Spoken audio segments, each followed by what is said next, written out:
They handed her the divorce papers on a Tuesday afternoon, and by sunset she owned nothing but a rusted sedan and 3 cardboard boxes. 8 years of marriage, gone. The house she'd painted room by room. The savings she'd helped build. Even the dog who used to sleep at her feet, all of it went to him. To Preston, the man who once promised he'd never let her fall. Adeline Marchetti stood on the courthouse steps, that evening, 29 years old, holding a manila envelope that weighed more than her entire life. She had no home, no job, no family left to call. Her mother, Rosalind, had been gone 7 years now. She thought that was the end of the story. But then her lawyer called with 3 words that changed everything. There's something else. A workshop, a forgotten piece of land in a town called Millbrook Ridge. Signed over to Adeline on her 18th birthday by a mother who never mentioned it. A mother who, it turned out, had been hiding an entire life from her only daughter. What Adeline found behind that padlocked door wasn't just old machinery and dust. It was a message, a warning, a map back to herself. And by the time she understood what her mother had really left her, Preston would learn a lesson he'd never forget. If you've ever had to rebuild your life from nothing, stay with me. This story is for you. The papers were still warm from the printer when Adeline signed them. She didn't cry. Not there. Not in front of Preston.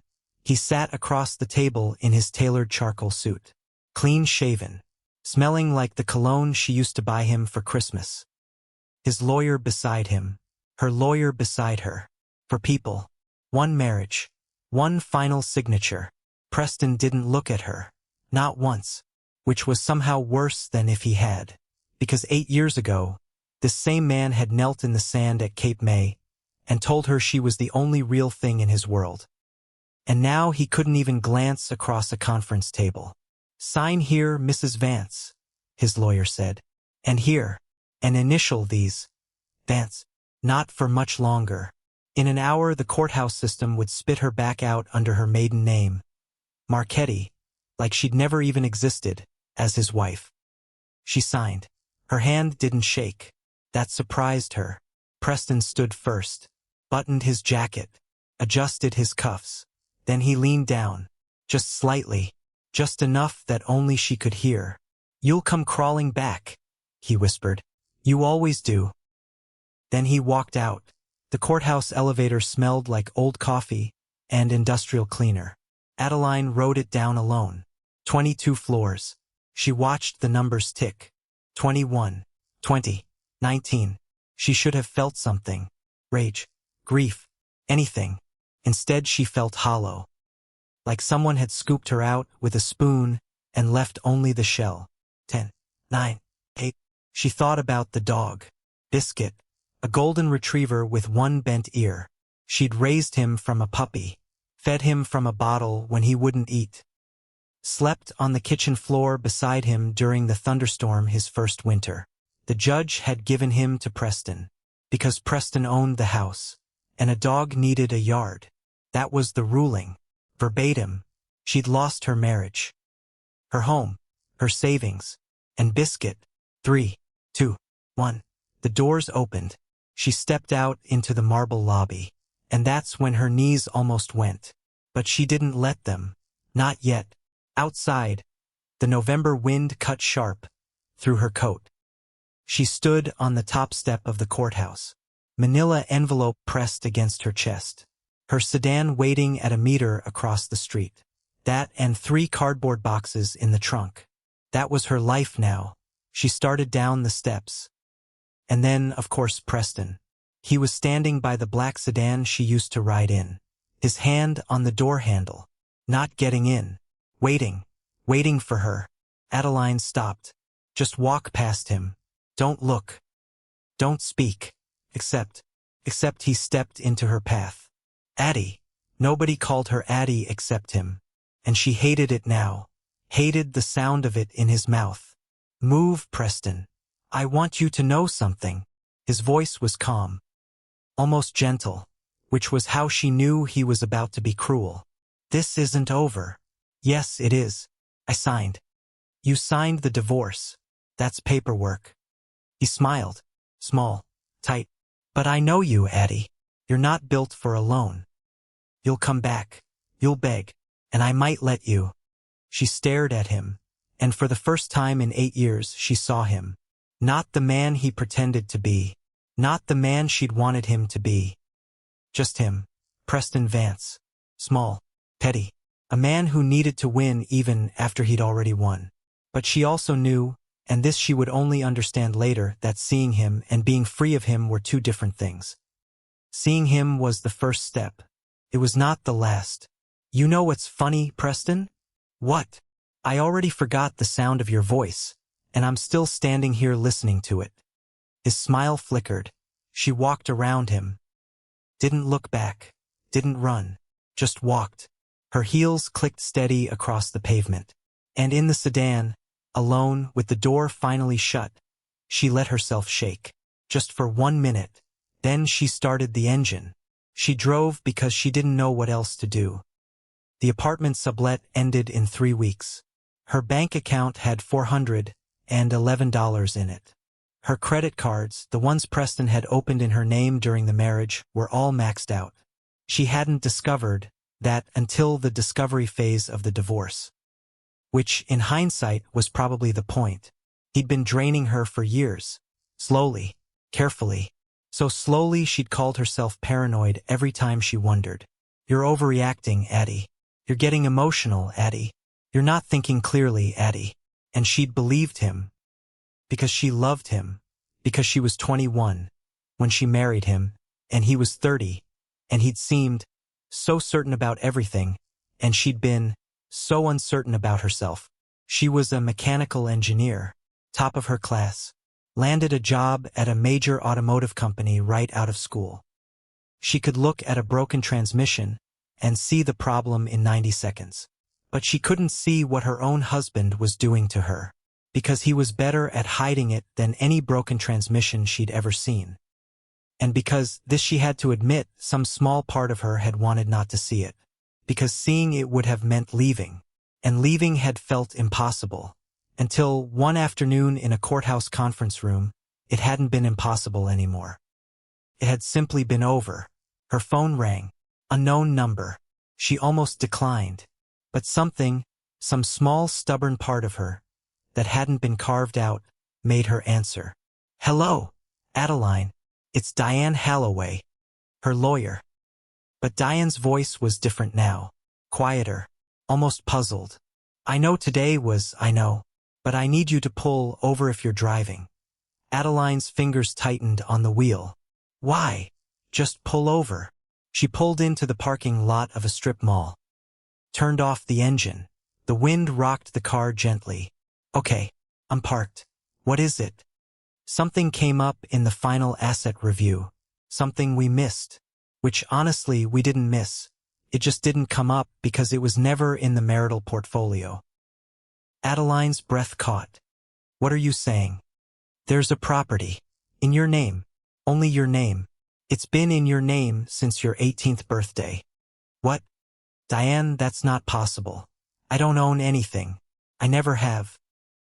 You do. And Preston has no claim to it. Predates the marriage. It's completely legally yours. What kind of property? A pause. Papers rustling on Diane's end. A workshop. A commercial lot with a structure on it. About 5,000 square feet. It's in a town called Millbrook Ridge. Do you know it? Millbrook Ridge. The name landed like a stone dropped in still water. Ripples going out in every direction. Because Adeline knew that name. Millbrook Ridge was where her mother had grown up. She sat in the car for a long time after Diane hung up. The wind pushed leaves across the empty parking lot.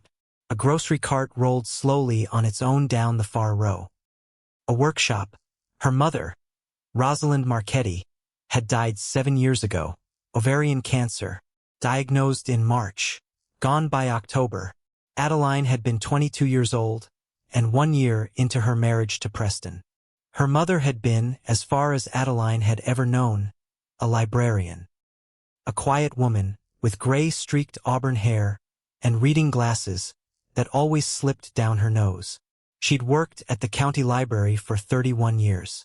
She had not, to Adeline's knowledge, owned a workshop. She had certainly never mentioned Millbrook Ridge. Which was strange, because Rosalind had been born there. Adeline could count on one hand the number of times her mother had spoken about her hometown. Rosalind always changed the subject, always deflected, but now, a workshop, signed over to her on her 18th birthday. Property taxes paid automatically, from a trust her mother had set up long before her death. Why hadn't she told me? Adeline stared at her hands on the steering wheel. They were her mother's hands, small, capable, a little scarred across the knuckles from years in engineering shops. She'd never known her mother had scars like that too. Or maybe she had.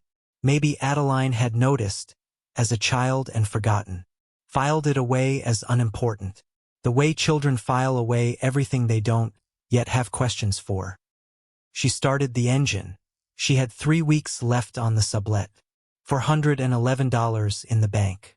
No job, no plan. And now she had a workshop. In a town she barely remembered. Left by a mother she was starting to think she'd never really known. She merged onto the highway heading west. The city fell away behind her. Millbrook Ridge was 3 hours away. The drive gave her too much time to think. Which was dangerous. She thought about her mother's hands. About the smell of the library where Rosalind had worked. About the day she told her mother she was marrying Preston. Rosalind hadn't said congratulations. She'd said, "Sit down, Adeline. Let's really talk." Adeline had refused. She'd been furious. She'd stormed out of the kitchen. She hadn't spoken to her mother for 2 weeks after that. They'd made up eventually. Rosalind had never mentioned Preston again. Had never said a word against him. Not one word. Until the cancer. Until the last month when the morphine was making her float in and out of sentences that didn't finish. Rosalind had grabbed her wrist one afternoon. Grip surprisingly strong. "I suddenly clear. You're stronger than you think, Addie. When it's time, you'll find the way back."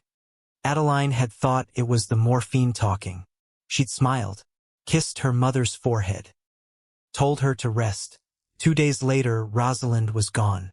And now Adeline was driving 3 hours west, with a manila envelope on the passenger seat, and a name that used to be just a footnote, Millbrook Ridge, glowing on her GPS. You'll find the way back. Back to what? She didn't know yet, but her foot pressed harder on the accelerator. The town appeared without warning. One moment, winding road and dense trees. The next, a wooden sign, hand-painted, faded but legible. Welcome to Millbrook Ridge. Population 1, 341. She drove down the main street slowly. It was exactly what she'd expected, and nothing like she'd expected. A row of brick storefronts, a hardware store, a diner with steamed windows, and a red neon open sign. A post office the size of a garden shed. No traffic lights, no chain stores, no noise. A woman in a green apron stepped out of the diner to sweep the sidewalk. She looked up, saw Adeline's out-of-state plates, waved. Just waved. At a stranger. Adeline lifted her hand automatically. Waved back.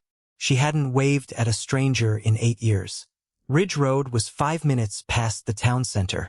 The GPS took her off the pavement onto gravel. Then off the gravel onto a rutted dirt track that climbed a low hill through overgrown fields. Her sedan's tires crunched loud in the quiet. Then she saw it. The workshop stood alone on a wide flat plot of land. A long, low structure, corrugated metal and weathered wood. Part of the roof sagged. Some of the windows were boarded. A large sliding garage door on the front, padlocked with a lock the size of her fist. It looked abandoned. It looked exactly like how she felt. She got out of the car. The wind smelled like cold earth and something else, a faint mineral tang like old iron and machine oil. She couldn't have named it then, but her body recognized it. Her body remembered. She walked up the overgrown path, weeds catching her ankles, her boots crunching gravel and dead leaves. The main door was locked. Of course. She peered through a grimy pane of glass in one of the few unboarded windows. Shapes in the dark. Long silhouettes. Machinery under tarps. Cathedral of shadows. She walked around the perimeter. The metal walls streaked with rust. The wooden sections gray as old bone. Everything sealed. Everything shut. Until she reached the back. A small window, low to the ground, half hidden by a snarl of thorny bramble. The wood of the window frame was so rotted a chunk came away in her hand when she pushed it. Crumbling, damp, the opening was small. But she was small too. She hesitated only a moment. Then she pulled off her coat, shoved it through first, squeezed her shoulders in, wriggled, kicked, fell. She landed hard on a concrete floor. A cloud of dust rose around her. She coughed. For a long moment she just lay there, on her back, staring up. Above her, in the dim light filtering, through the roof gaps, dust motes turned slowly like tiny galaxies. Then her eyes adjusted, and she sat up. Slowly, because what she was seeing didn't make sense. This was not an abandoned workshop. This was a professional-grade machine shop.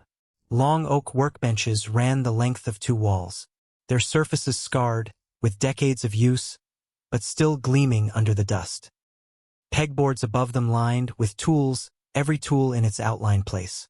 Rows of coffee cans filled, with sorted screws and bolts, each can labeled in blocky black handwriting. Rosalind's handwriting. Adeline stood up slowly. Her chest felt tight in a way that had nothing to do with the dust. She walked to the nearest bench, ran her hand along its surface, left a clean streak through the film of dust. The wood beneath was solid. Loved. She pulled back the corner of a canvas tarp. A metal lathe, old, perfectly maintained. The next tarp, a drill press, then a milling machine, then a hydraulic press, then a belt sander big enough for a car door. She walked slowly through the maze, her boots leaving prints in dust that hadn't been disturbed in years probably. But not decades. Somebody had been here. Not recently, but not never. Her mother had spent 31 years working at a public library. Then who had done this? Who had spent what looked like a lifetime building this? A tightness rose in her throat. A tightness that felt suspiciously like a wave about to break. She kept walking. At the far end of the workshop, in the darkest corner, tucked under the longest bench, she stopped. There was a foot locker. Old dark wood, bound with straps of rusted iron. A heavy antique padlock on the latch. Unlike everything else in this room, the foot locker was not evenly dusted. There were smudges near the lid, scuff marks on the floor around it. Somebody had opened this, more than once, and not that long ago. Adeline knelt. Her knees popped in the silence. She looked at the padlock. Then she looked around, found a heavy red crowbar hanging on the wall. She took it down. Her hands were steady. She didn't remember when they'd stopped shaking. The wood around the hasp gave way with a sharp crack that echoed like a gunshot through the empty shop. The padlock fell to the concrete. Heavy. Final. Adeline lifted the lid. The air that rose from the chest was different from the workshop air. Drier. Cleaner. It smelled faintly of cedar and old paper. On top, a thick envelope. Heavy cream-colored paper. Sealed. On the front, in her mother's unmistakable slanting script. Adeline. Her breath caught. Beneath the envelope, a small velvet pouch. Heavier than it looked. 3 leather-bound books. Dark green cloth spines lettered in silver. A single tarnished silver key on a leather cord. Ornate. Filigreed. Old-fashioned. She reached for the pouch first. She didn't know why. She loosened the drawstring, tipped it into her palm. Gold coins spilled out. Solid. Heavy. Cool against her skin. Krugerrands. Maple leafs. American eagles. She counted them slowly. Twice. 25. At market rates today, she did the math automatically because she was a woman who did math automatically. That was roughly $75,000. Adeline sat back on her heels. The workshop tilted slightly around her. $75,000. held in a velvet pouch, hidden in a foot locker, in a workshop she'd never known existed, in a town her mother had refused to talk about. "Mom, what did you do? Who were you?" She set the pouch down carefully, picked up the envelope, ran her thumb under the seal. The paper was thick. It made a small dry sound as it tore. Inside, several pages of the same slanting script. Cream paper, blue ink that hadn't quite faded. Her hands shook. She hadn't noticed until now. She began to read. "My dearest Adeline, if you're reading this letter, then two things have happened. The first, I'm gone. And for that, my girl, I am sorrier than you will ever know. The second, you found your way here, to this place, which means the life you built has fallen apart the way I was afraid it would. I hope I'm wrong about this. I hope you're reading this at 70 years old, laughing at your paranoid old mother, wondering why on earth I made such a fuss. But I don't think I'm wrong. And a woman who spent her life fixing broken machines knows a broken thing when she sees one." Adeline stopped reading. She had to, because the room had gone blurry. She wiped her eyes with the back of her wrist, left a smudge of dust across her cheek. A woman who spent her life fixing broken machines. Her mother had been a librarian.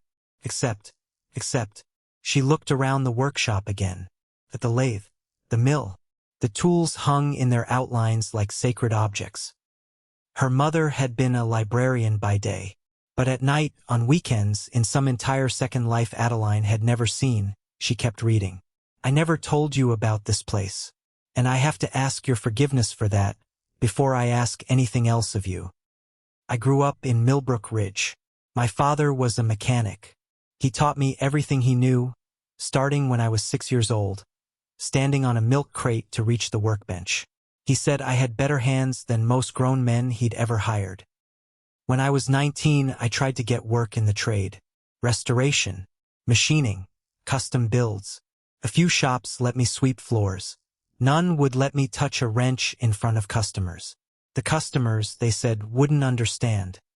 So I did what women in this trade have always done. I found a workaround. I signed my invoices R.J. Marchetti. Most clients assumed it was a man. I never corrected them. A handful of the older shopkeepers in the region knew the truth. They kept it quietly for 30 years. It wasn't a lie exactly. It was just the shape my work had to take to be allowed to exist. I built things, Adeline. I restored things. And when I met your father, and when you were born, I kept this place because it was the only piece of the world that was really entirely mine.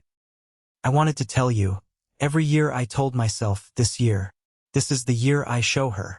But I was afraid. I was afraid you'd be ashamed of me. And then I was afraid of Preston. From the very first dinner, I saw him for exactly what he was. And I knew, deep in my bones, that if you were ever going to leave him, you would need something he couldn't touch. So I built you a lifeboat, Adeline, and I hid it in the only place he would never think to look. Adeline lowered the pages. She was crying now. Not gently, not politely, the kind of crying that came up from somewhere below her ribs, that shook her whole body, for her mother, for the woman she had never allowed herself to see. For every year she had rolled her eyes when Rosalind fussed over her. Every phone call she'd cut short. Every visit she'd rushed through. For the last conversation, the one where her mother, half lost in morphine, had squeezed her wrist so hard it left marks. "You'll find the way back. Back here. Back to this workshop. Back to a woman she'd only known half of." She sat on the floor of the workshop for what might have been an hour. The light shifted, slanted. The dust in the air began to glow amber as the sun moved lower outside. Eventually, she folded the letter. She hadn't finished it. There was more. She could feel it. Pages she hadn't turned. But she couldn't. Not yet. She had already taken in more in one afternoon than her body could hold. She stood up, slow, her legs unsteady. She looked around the workshop one more time. Really looked. This was her mother's cathedral. And now, somehow, it was hers. She wasn't sure yet what she was going to do with it. But she knew she wasn't leaving. Not tonight. She looked at the velvet pouch of gold, at the ornate silver key, at the leather-bound journals stacked in the footlocker. Then she climbed back out, through the broken window, into the fading November light. She was going to sleep in her car. She didn't have anywhere else to go. Not yet. She walked around the side of the building toward where her sedan was parked on the gravel shoulder. And she stopped, because her car, all four tires, slashed, deep gashes, not amateur, someone who knew what they were doing. And on the windshield, held down by the wiper blade, a small white square of paper. She lifted it with fingers that had gone suddenly numb. Handwriting she knew as well as her own. Preston's handwriting. Go home, Addie. Stop playing grown-up. The paper fluttered in the wind. Adeline stood in the gravel driveway of a workshop she had owned for 11 years, and had not known existed. Beside a car she could no longer drive. In a town she had never lived in. Holding a note from a man who had promised in a courthouse earlier, that day, that this was not over. He had found her. Somehow, in the 7 hours since she had signed those papers, he had found her. Her hands began to shake, and this time she didn't try to stop them. But then something else happened. Something new. Underneath the shaking, underneath the fear, anger. Not the loud, wild anger of a person who has been surprised. The quiet, cold anger of a person who has finally understood. Because if Preston was already here, already breathing on her neck, then hiding was not going to save her. Only building something would. She turned, slowly, and looked back at the workshop.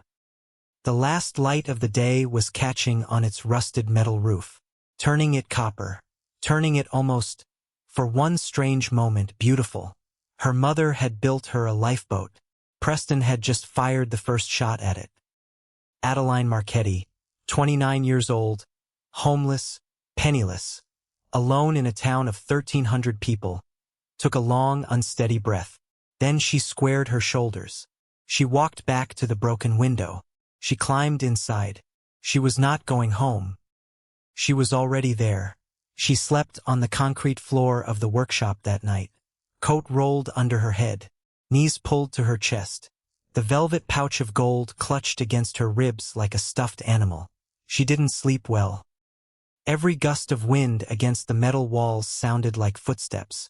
Every creak of settling would sounded like the padlock being cut. Twice she sat straight up in the dark, heart hammering, certain Preston was standing over her. He wasn't. Nobody was. But her body didn't believe that. Her body remembered 8 years of a man who could enter a room without making a sound. Dawn came gray through the roof gaps. Cold. Quiet. She sat up, every joint aching. She was 29 years old. She had slept on a concrete floor. And somewhere out there, her ex-husband knew exactly where she was. Get up, Adeline. Get up. She got up. Her phone was still on the workbench, where she'd set it the night before. She stared at it for a long moment. Then she pulled the battery cover, removed the SIM card, snapped it in half between her fingers. Because Preston hadn't guessed she was here. He had tracked her here. Because for 8 years she had been on a shared family plan he controlled. Shared iCloud. Shared everything. She should have thought of it yesterday. She wasn't going to make that mistake twice. She dropped the broken SIM into the pouch with the coins. She would buy a new prepaid phone in town. Then she walked out into the November light. She walked into town. For miles. Boots crunching frost. Breath steaming. Her sedan sat useless on the gravel shoulder behind her. For flat tires. Preston's little love letter still tucked under the wiper. She'd left it there. Evidence. She wasn't sure yet what kind.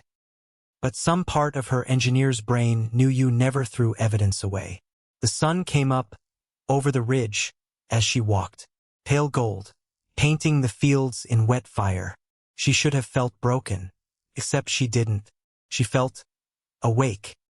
For the first time in years. Really awake. She kept walking. The diner sat at the far end of Main Street. Painted white clapboard. Red neon open sign. A hand-lettered chalkboard on the sidewalk. Pie of the day, apple cardamom. A bell chimed when she pushed the door open. Warm air hit her face. Coffee, bacon, cinnamon. Every head at every booth turned. Adeline froze in the doorway, because in the city when you walked into a restaurant nobody looked up. Here, everybody looked, and kept looking. Not rude, just curious, steady. A woman came out from behind the counter. 60s. Silver hair braided over one shoulder. Green apron. Reading glasses on a chain around her neck. She looked at Adeline. She stopped. Something moved across her face. Something Adeline couldn't read. "Sit down, honey," the woman said quietly. "I don't have." "Sit." Adeline sat. Corner booth. Cracked red vinyl. A view of Main Street. The woman brought coffee. Then a plate. Eggs. Bacon. Home fries. Toast with butter melting into it. "I didn't order this." "I know. I can't pay for."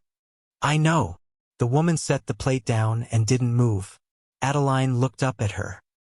The woman's eyes were wet. "You have her face," she said. Adeline's fork froze halfway to the plate. "Whose face?" The woman sat down across from her. Uninvited, like a friend of 40 years. "Rosalind's." The name landed like a punch. "You knew my mother?" "Honey." The woman smiled. Small. Sad. "Everybody in this town knew Rosalind Marchetti. My name's Eloan. I own this place. I've been waiting for you for 7 years. Adeline set the fork down. "What do you mean you've been waiting?" Eloan folded her hands on the table. "She told me, before she got real sick. She said, 'Eloan, my daughter's going to show up one day. Might be tomorrow. Might be 20 years. When she does, you feed her. And you don't ask questions until she's ready.'" Adeline stared at her. "She told you I was coming?"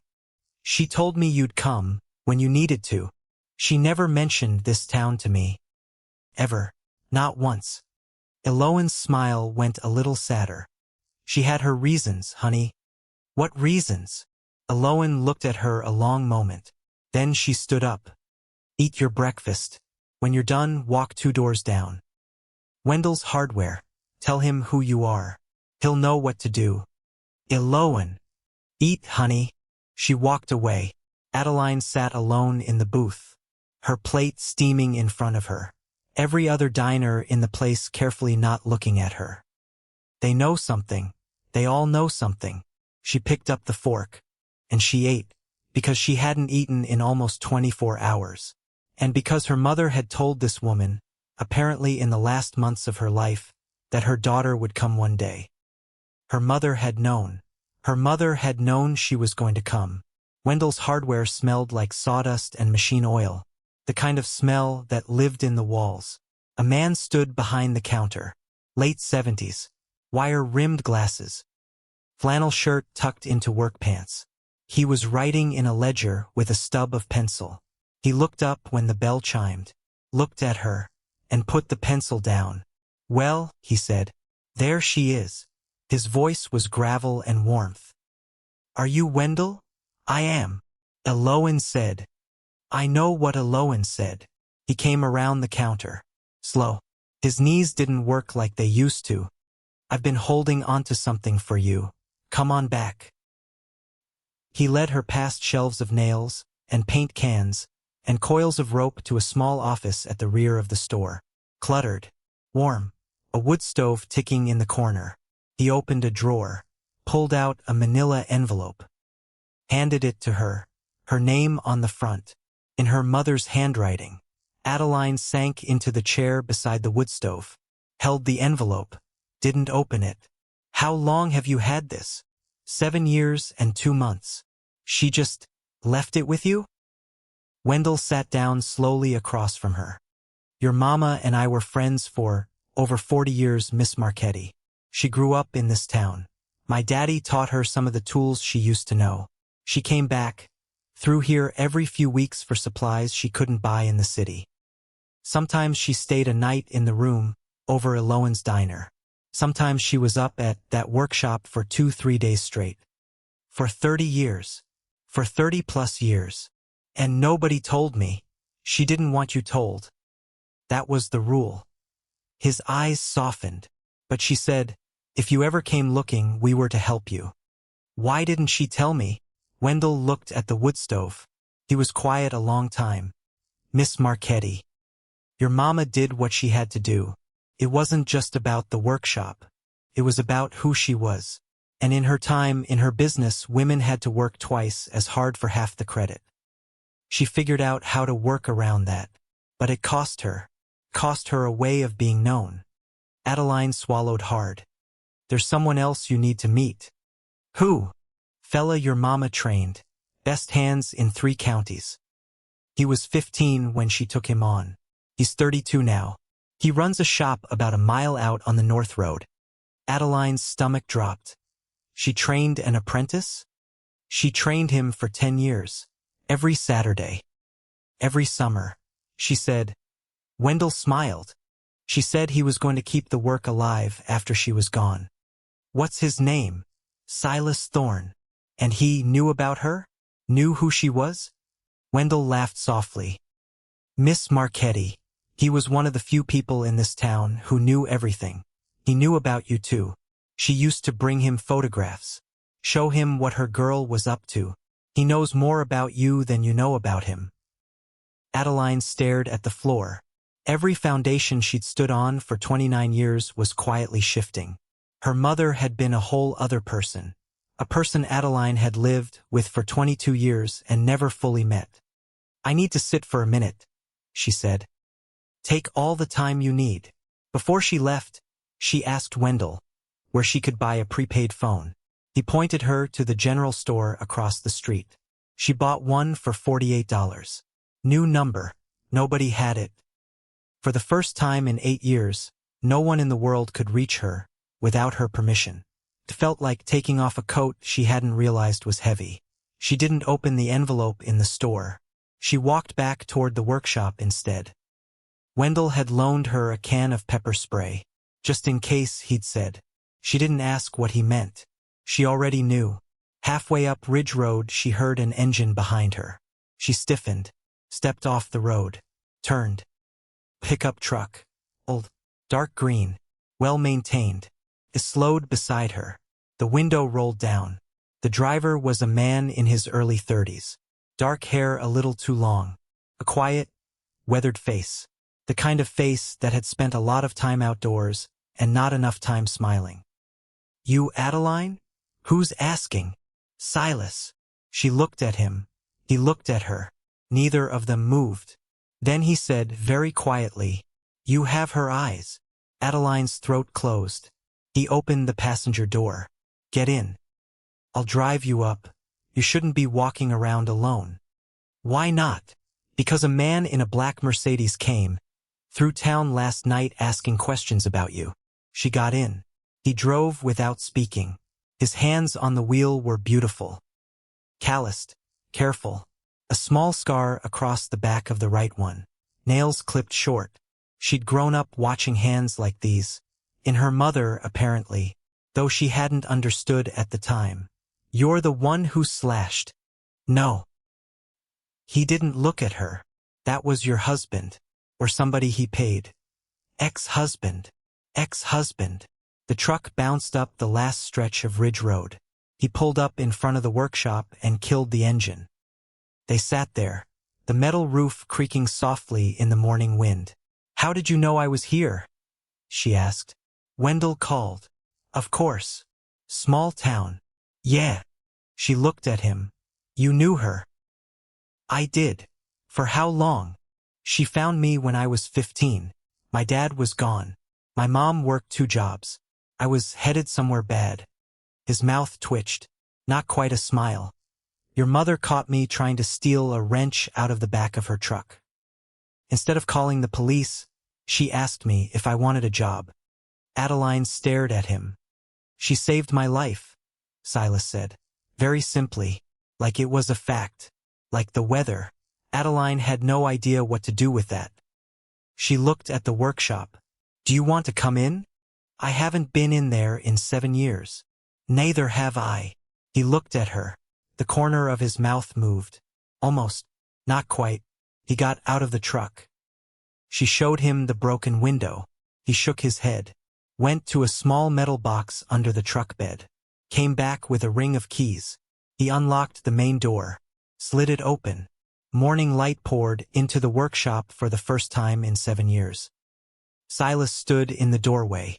He didn't move for a long time. Adeline watched his face. It was the face of a man walking into a church, or a graveyard, or both at once. He stepped inside. Slowly. He didn't touch anything. He just walked to the middle of the floor and stood there, breathing. Then he closed his eyes. Then he opened them. Then he said very softly, "Hi, Rose." Adeline had to look away for a moment. When she looked back, he had turned to face her. His eyes were clear. "Okay," he said. "Show me what you found." She showed him the foot locker, the letter, the gold, the journals. He picked up the top journal, ran his thumb along the spine, nodded once. These are her build logs. Every project she ever finished. 20 years worth. I read some of it last night. It's like reading a diary from a stranger. She's not a stranger. I know. You know what she was working on when she died? No. He set the journal down. "Come here," he said. He walked her to the far end of the workshop, under the longest workbench. The floorboards ran the wrong way there. She'd noticed yesterday. She hadn't investigated. He knelt, slid his fingers into a groove she hadn't seen. He lifted. A trapdoor, 6 feet by 10. Old iron hinges, heavier than it looked. She sank to her knees beside him. Beneath the trapdoor, a shallow compartment, lined with thick felt. 2 shapes, long low, draped in oilcloth. Silas looked at her. "Do you want me to?" "Yes." He lifted the first cover. Black paint, so deep it looked wet. Chrome that had been polished by hand over hundreds of hours. A curved fuel tank shaped like a teardrop. He lifted the second. Fire engine red. Long low frame. Elegant enough to be a piece of sculpture. Adeline knew what she was looking at. She was a mechanical engineer. She'd seen posters of these machines. Her mother had, of course, clipped their photographs from magazines and pinned them above the kitchen table when Adeline was 7, saying, "Look at this one, honey. Isn't that a beautiful thing?" She'd thought her mother was just being wistful. She hadn't been. She'd been building them. "That's a 1948 Vincent Black Shadow," Adeline whispered. "Yes. And a Brough Superior SS100, 1936. Silas. Yes. These are. Yes. Both of them together. Somewhere around $800,000. Finished. At the right auction. Depending on the market." Adeline sat back on her heels. She looked up at the corrugated metal ceiling. She said out loud to no one in particular, "Mom, what did you do?" The letter, when she finally finished it that night, made everything sharper. Silas had gone home. She was alone in the workshop again, sitting on the floor beside the 2 motorcycles she now apparently owned. She read the last pages of her mother's letter by flashlight. "There are 2 gifts here, Adeline. The first is the gold. It's yours. Sell it and disappear. Get a new apartment. Buy a small used car. Take a job somewhere new. Nobody will ever find you. It is enough to be free. The second gift is harder. The bikes aren't finished. The Vincent still needs its wiring completed and its carburetors tuned.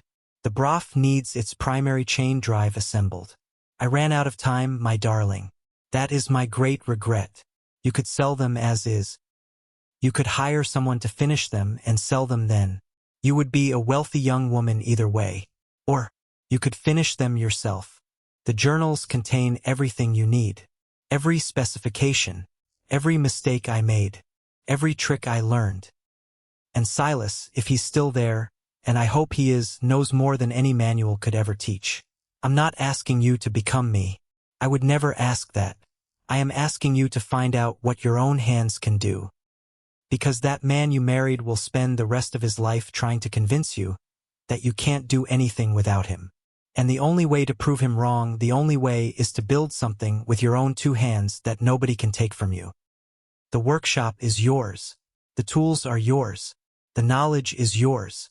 The choice is yours. Whatever you choose, know that I loved you every single day.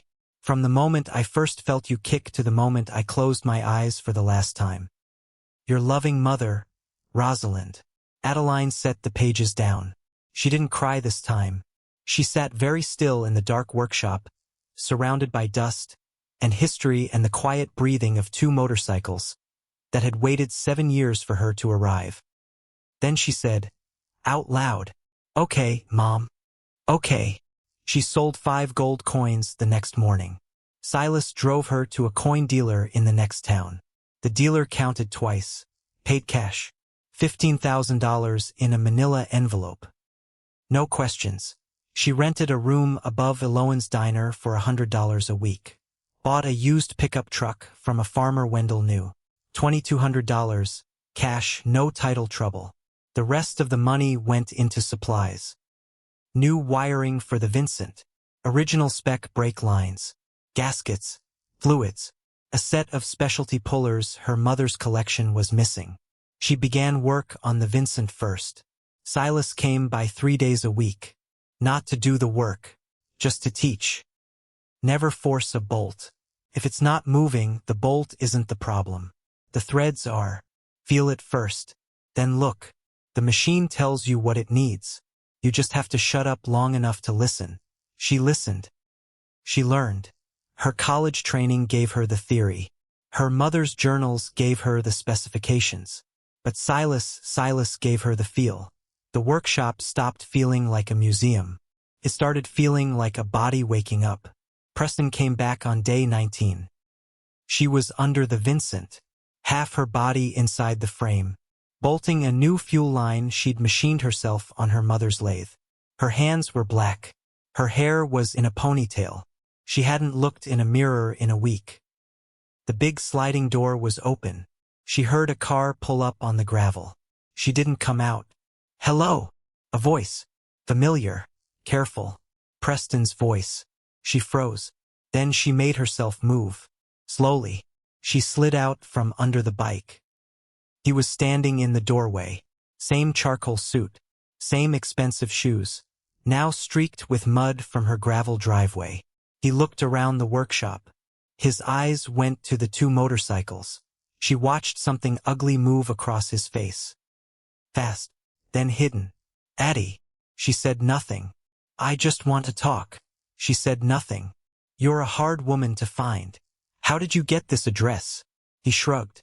Public records. Property tax rolls. Your name's on the deed, remember? A determined man can find anything. Which meant her broken sim had helped, but hadn't been enough. He had followed a paper trail. Which meant the paper trail was going to keep leading him back. She would deal with that. Later. Right now she had to deal with him. Preston walked deeper into the workshop. Casual. Like he owned it. His shoes clicking on concrete. He crouched beside the Vincent. Ran a hand along the fuel tank. She wanted to scream. She didn't. These are worth quite a bit, he said. Softly. They're not for sale. Well. He stood. Dusted his hands. See, that's the thing.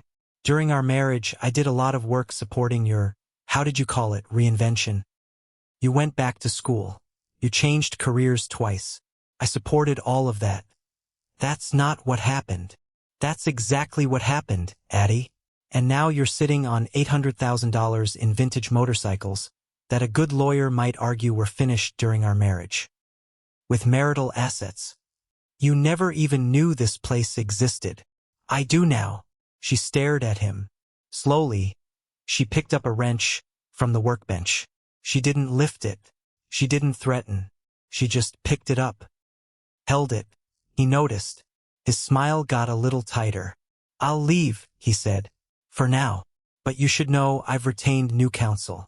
And they're going to be very interested in a certain workshop that just came to light. He walked to the door. He turned.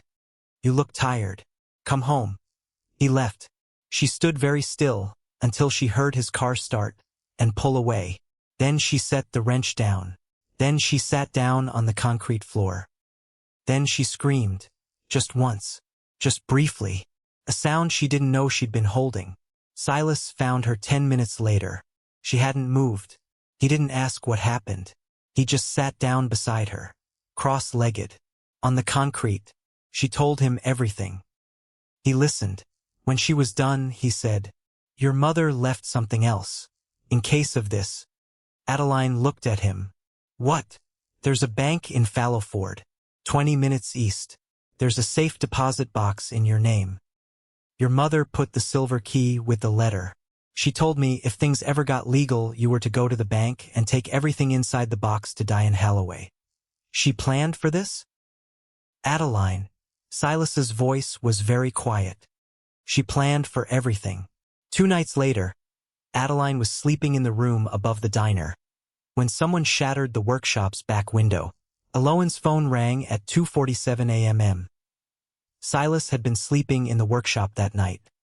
He'd told Adeline it was because the belt sander was giving him trouble, and he wanted to fix it before morning. She hadn't believed him. She'd been right not to believe him. He'd been sleeping in a folding chair by the trapdoor. He'd woken up when the glass broke. He'd chased the man out of the workshop with a length of pipe. By the time Adeline arrived, Alohan driving her up in bathrobe and boots, the intruder was long gone. But Silas had gotten a good look. He wasn't from town, he said. Big guy, late 20s, had a pry bar. He knew what he was after. He went straight for the trapdoor. Adeline's stomach turned to ice. Silas looked at her. "He works for someone named Marcus Reeve. I recognized the truck. Reeve's a broker. Vintage motorcycles. Gray market. The bikes that turn up in his catalogs don't come with clean paperwork. You think Preston hired him? I think Preston can't touch you legally without a long fight. But Reeve can just take them." "Yes." She stared at the shattered window. At the pry bar the intruder had dropped in his hurry to leave. She turned to Silas. She said, "I'm not scared anymore." He looked at her a long moment. "I know," he said. "I mean it. I was scared for 8 years. And this morning I woke up angry. Angry is better than scared. Angry I can work with." He almost smiled. "Your mother used to say something like that. She started sleeping in the workshop again, not on the concrete." Silas built her a cot in the office at the back. Wendell brought a small wood stove and a stovepipe kit. Alohan brought quilts. The town moved around her, quietly, like a body's white blood cells around a wound. She hadn't asked any of them for anything. They just came. She spent every waking hour on the Vincent.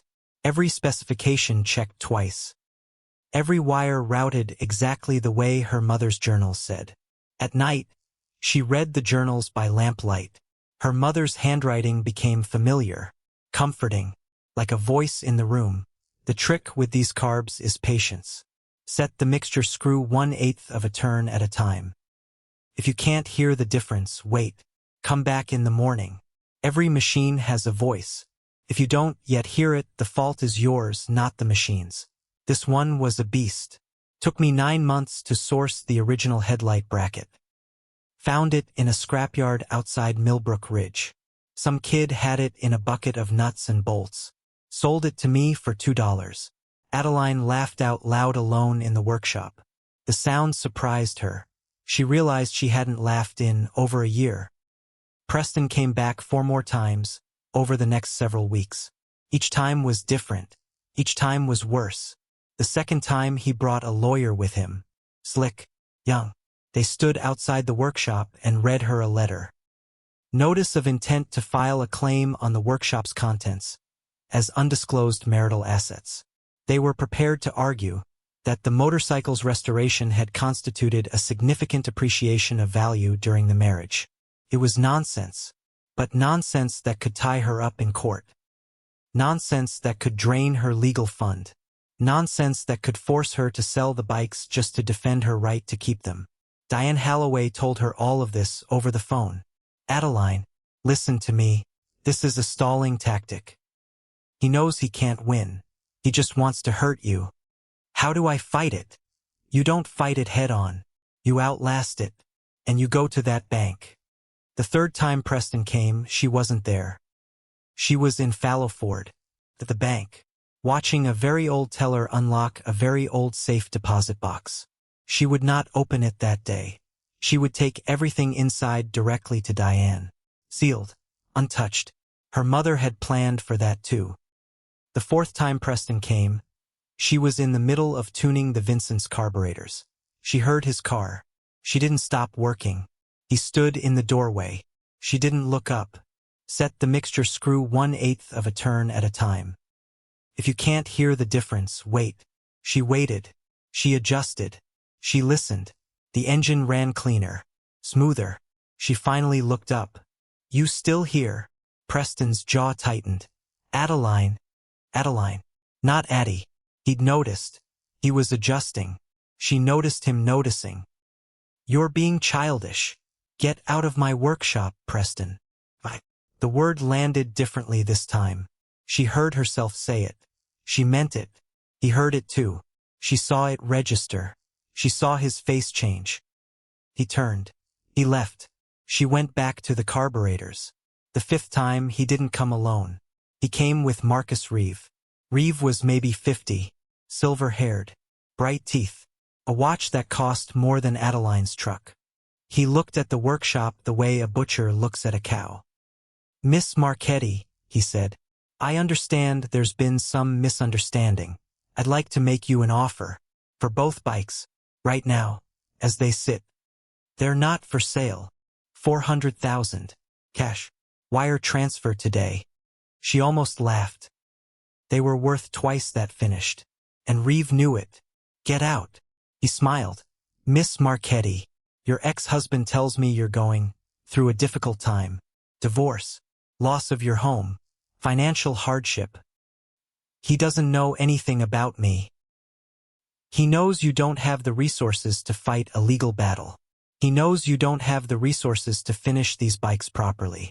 He knows you're going to lose them one way or another, either to him or to time or to a bank. Reeve stepped closer. I'm offering you a way out. Take the money. Walk away. Live comfortably somewhere warm. She looked at Preston. He was watching her carefully. Waiting. She realized, in that moment, that this was what he actually wanted. Not the bikes. He wanted her to fold. To take the money.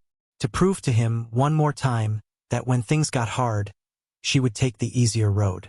That he had been right about her all along. She saw it. She saw him. The whole of him. The tiny, sad, hollow hole of him. Something moved through her. Not rage. Not fear. Something quieter. Something like pity. She looked at Reeve. No, she said. Miss Marchetti. No. She turned back to her workbench. She picked up her ratchet.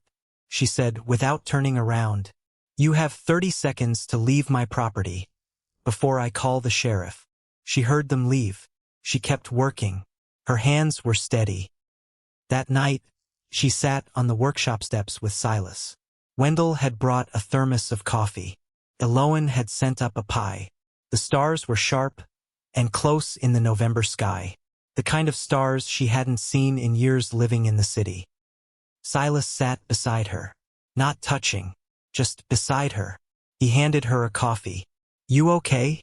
I'm okay. You didn't take the money. No. Why not?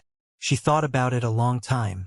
Then she said, because taking the money would mean he still gets to decide what my life is. Silas nodded. Slowly. Your mother would be proud. I know.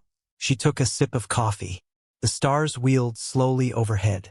She was still homeless in some technical sense. Still fighting a lawsuit. Still one bad night away from disaster. But sitting on those steps, beside a man who didn't need anything from her, holding a coffee, looking up at a sky she'd forgotten was there. She felt something she hadn't felt in longer than she could remember. She felt like herself. Not the wife. Not the ex-wife. Not the victim. Just Adeline Marchetti. Rosalind's daughter. Awake.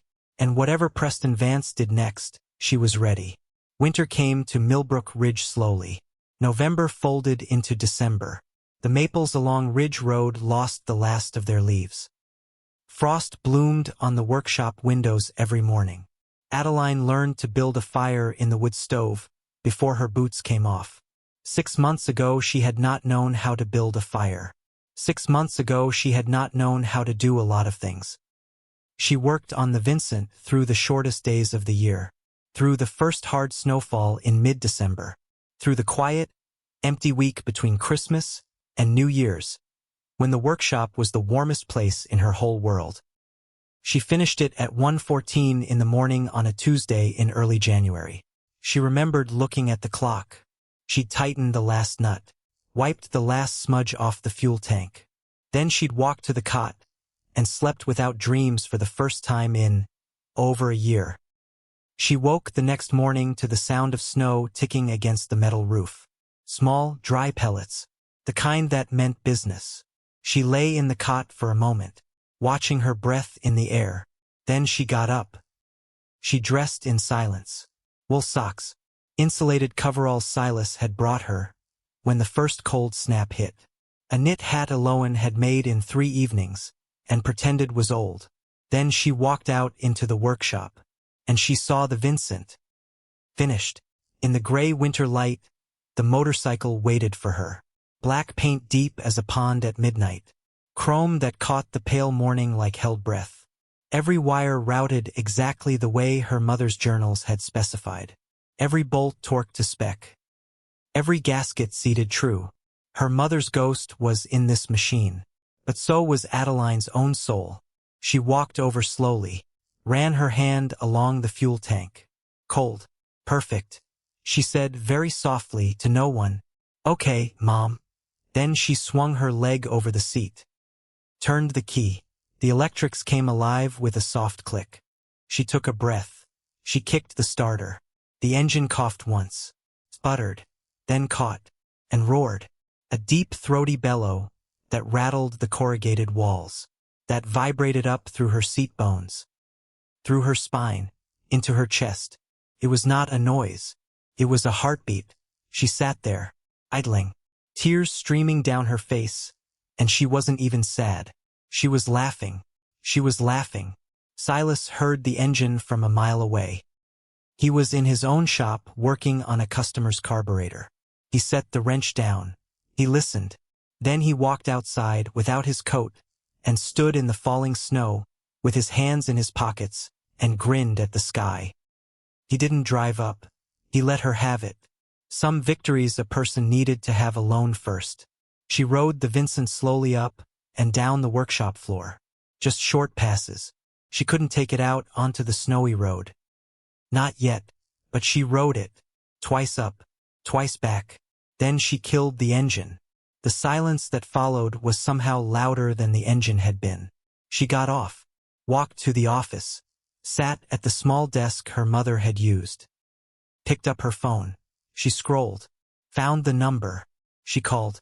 "Vintage Iron Magazine, this is Grace. Hi, my name is Adeline Marchetti. I want to talk to whoever writes your feature articles. May I ask what it's about?" Adeline looked at the 2 motorcycles behind her. She said, "My mother spent 30 years secretly restoring vintage motorcycles under a man's name, because the trade wouldn't have her under her own. She died before she could finish her last 2.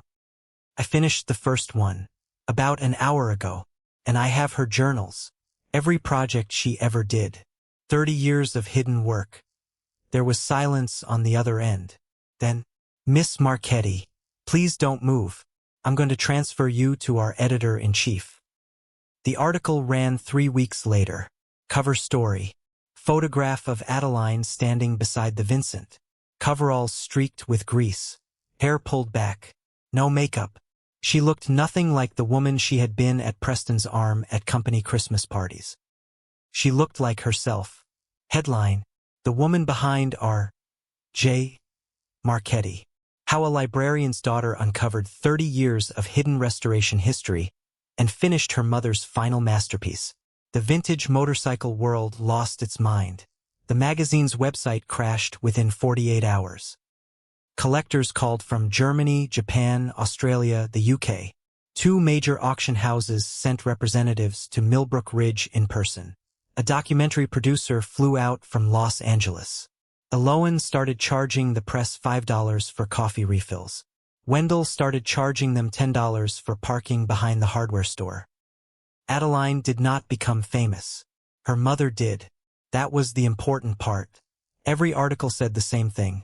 R.J. Marchetti was actually Rosalind Marchetti, a self-taught woman who had worked for 30 years in a trade that would not carry her real name. Her mother, dead 7 years, was suddenly on the cover of every trade publication in 3 countries. Adeline read one of the articles alone in the office one night. Weeping, laughing, weeping, she whispered to the photograph on her desk. The one she'd found in the footlocker. Rosalind at 30, coveralls, hands on her hips, smiling into the sun. They see you now, Mom. They see you. The silver key. She had almost forgotten about it in the storm of the last month. Silas reminded her. They drove to Fallowford together on a Thursday in late January. 20 minutes east. A small bank on a corner lot. Red brick. White columns. A revolving door that squeaked. The very old teller she'd seen once before was still there. She recognized Adeline. Nodded slowly. Miss Marchetti. I'm here for the box. Yes, ma'am. The teller led her back. Unlocked the outer gate. Slid the box out of the wall. Set it on a small table in a private room with a green banker's lamp. Silas waited outside. Adeline sat down. She opened the box. Inside, legal documents. A thick folder. A leather portfolio. And a small envelope. She opened the envelope first. Another letter. Shorter this time. Written in her mother's hand. Adeline. If you're reading this, you've made it. You have finished at least one of the machines. You have chosen the harder road. And now you deserve to know the rest. I did not just restore motorcycles. In 1998, I designed and patented an original component. A custom fuel flow assembly for pre-war British motorcycles. It solved a specific failure point that no factory replacement had ever gotten right. Any restoration house that wants to keep an authentic pre-war British bike running properly eventually needs a version of it. I hold the patent under R.J. Marchetti. 2 high-end restoration houses have licensed the design for the past 12 years. They pay royalties into a trust account. The account is in your name. As of my last accounting, the balance was just under $600,000. It will be more by the time you read this. Adeline, you will never have to be trapped again. Not by Preston. Not by anyone. This is not a fortune. But it is a foundation. Build on it. Your loving mother, Rosalind. Adeline set the letter down very carefully. She was not crying anymore. She was past crying. She was quiet. The quiet that comes after a lifetime of noise. She opened the folder. Patent papers. Royalty agreements. Bank statements. Everything filed with meticulous, machinist-precise organization. 12 years of statements. Small deposits at first. Then bigger. Every entry accounted for. Every dollar tracked. The most recent balance was $618, $432.71. Adeline stared at the number. She had spent 8 years being told she was bad with money. She had spent 8 years being told she was lucky Preston handled the finances. She had spent 8 years apologizing for wanting to look at their bank accounts. Her mother, a librarian, had left her over $600,000. Adeline stood up slowly, walked to the door, opened it. Silas was leaning against the wall in the hallway, waiting. He looked at her face. He didn't ask. She said, very quietly, I have to call Diane. Diane Halloway laughed. Not a mean laugh. A stunned laugh. Adeline, Adeline, this changes everything. Does it? Honey, Preston has been trying to bleed you dry, through legal fees. His whole strategy depends on you being broke. He does not know about this account. He does not know about this patent. He can't touch either of them, They predate the marriage by 3 years. They're airtight. So what do? You keep quiet. You do not tell him. You do not tell anyone outside our circle. You let him keep filing his little motions. You let him keep spending his own money on his own lawyers. And then, when he pushes too far, and he will, because men like Preston always do, we end it in a single afternoon. Adeline sat down on the edge of the workbench. Diane. Yes. You're kind of scary. I know. That's why you hired me. The Brough Superior was finished in late March. She had learned so much from finishing the Vincent that the Brough took about 10 weeks. Silas helped with 2 of the trickier assemblies, but her hands did most of the work. She fired it up for the first time on a Wednesday afternoon. The last of the winter snow was melting off the workshop roof. The engine caught on the second kick. Snarled to life. Different voice than the Vincent. Higher. Sharper. She sat on it, idling. In the workshop she had rebuilt from a tomb into a temple. She realized distantly that she was smiling without meaning to. Silas was there. He watched her. He said over the sound of the engine, "Your mother would not have believed her eyes." Adeline looked at him. "Yes, she would," Adeline said. Silas thought about that. Then he nodded slowly. "Yeah," he said. "She would." The Vintage Iron Rally at Pebble Vale happened every spring. The most prestigious vintage motorcycle event in North America. Invitation only. Collectors flew in from 12 countries. Every important auction house had a presence. Every important restoration name had a booth. Adeline received her invitation in a hand-delivered envelope in April. She was invited to display both motorcycles. She was invited to auction the Brough Superior. She was invited as Rosalind Marchetti's daughter and successor. She held the invitation for a long time. Then she called Diane. "He's going to be there," she said. "I know." "How?" "Public event." "Well, semi-public. He'd have to buy a ticket through a broker, but they're available. If a man wants to embarrass his ex-wife in front of the vintage motorcycle world badly enough, he can find a way in. He'll try something. I know. What do? Diane was quiet for a moment. Then she said, "Adeline, you're going to walk into that room. You're going to hold your head up. And you're going to let him see the woman he tried to erase, standing in front of the entire vintage motorcycle world." "Diane." "Yes. That's not a legal strategy. No. It's just good advice." She wore a black wool dress. Nothing fancy. Nothing flashy. Boots she could actually walk in. She'd bought the dress in Fallowford, at a small consignment shop Alohan had recommended. $62.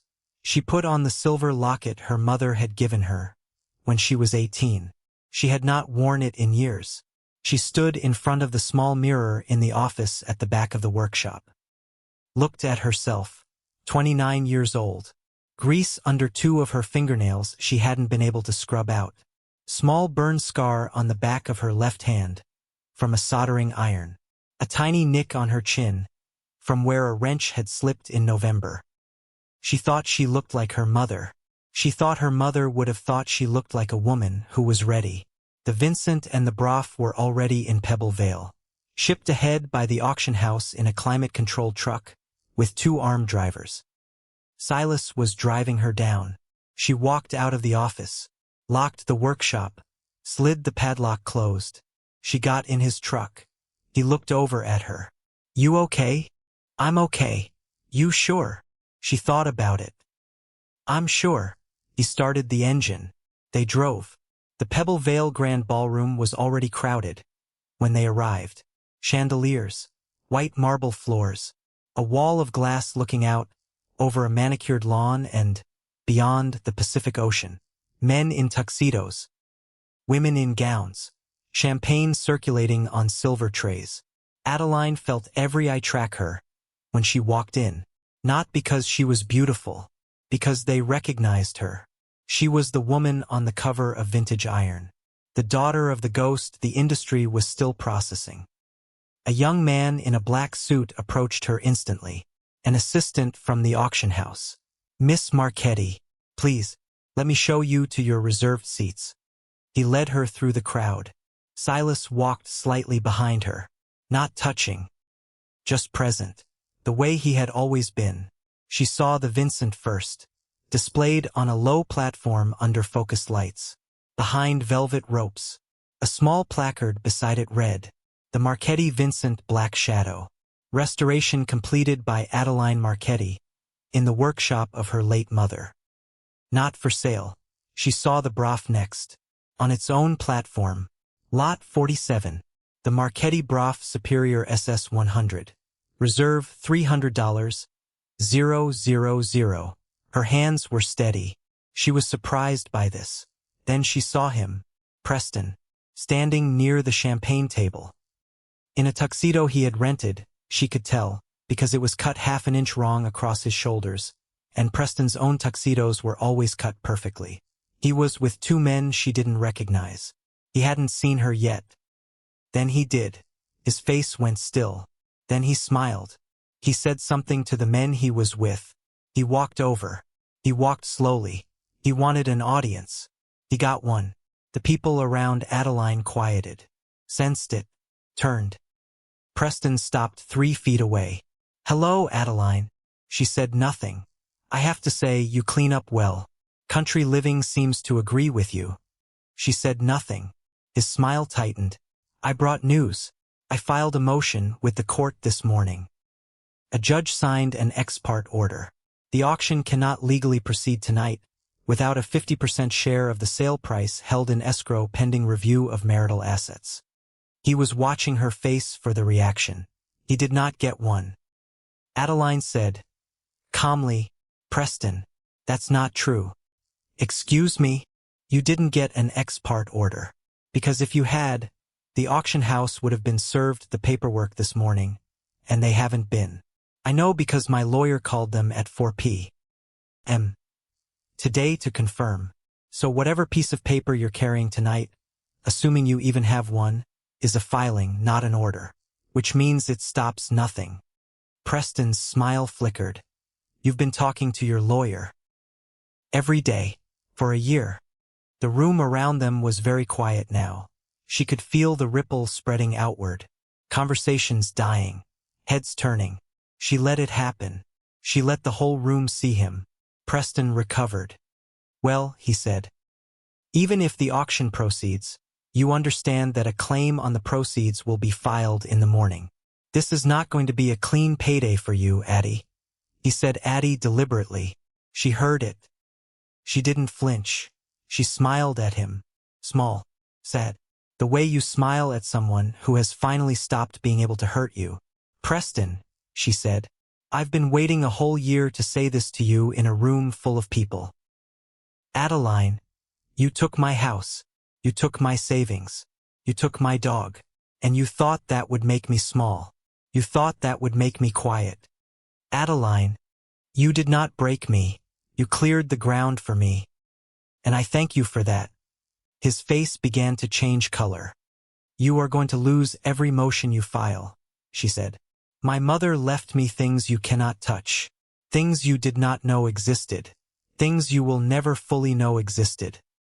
Because you never once, in 8 years, bothered to ask me who my mother really was." She let that land. The room was silent. She said more softly, "Enjoy the auction, Preston. It's going to be very expensive to watch." She walked past him. She did not look back. Silas followed. Somewhere behind them, someone in the crowd said, quietly, "Who is that woman?" Someone else answered, "Asterisk, that's Rosalind Marchetti's daughter."